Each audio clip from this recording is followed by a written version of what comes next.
Hello friends, இது Saturday night எங்கள் வீட்டில் டின்னருக்கு இட்லியும் கொட்டு மிளகாவும் தான் அரைச்சிருந்தேன். அதை தான் உங்கள் கூட ஷேர் பண்ணுறேன். எங்கள் வீட்டில் இந்த சட்னிக்கு பேர் கொட்டு மிளகான்னு சொல்லுவாங்க. வாங்க அது எப்படி செய்யலான்னு பார்க்கலாம். 2 பெரிய வெங்காயம், 10லேருந்து 15 காஞ்ச மிளகாய், தேவையான அளவு உப்பு சேர்த்து நல்லா ஃபைன் பேஸ்ட்டாக அரைச்சி எடுத்துக்கலாம். அரைச்சதை ஒரு பாத்திரத்தில் மாற்றிக்கலாம். மாற்றிட்டு அதில் எண்ணெய் விட்டு, நம்ம மிளகாய் பிடிக்க எண்ணெய் ஊற்றுவோம் பார்த்தீங்களா, அதே அளவு எண்ணெய் விட்டு நல்லா கலந்து விட்டுருங்க. அவ்வளோதான், சட்னி ரெடி. 2 நிமிஷத்தில் சட்னி ரெடி ஆகும்னா நீங்கள் நம்புவீங்களா?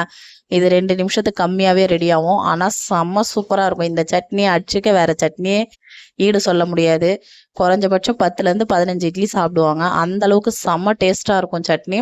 ட்ரை பண்ணி பார்த்துட்டு கண்டிப்பாக சொல்லுங்கள். எங்கள் வீட்டில் இந்த சட்னிக்கு நிறைய ரசிகருங்க இருக்காங்க. அடிக்கடி இந்த சட்னியை நாங்கள் செய்வோம். ஆனால் எண்ணெய் மட்டும் கொஞ்சம் கூடுதலாக சேர்த்துங்க. கொஞ்சம் காரமாக இருக்கும், அவ்வளோதான். செம்ம டேஸ்ட்டாக இருக்கும். ட்ரை பண்ணி பார்த்துட்டு கண்டிப்பாக கமெண்ட் பண்ணுங்கள். டாடா.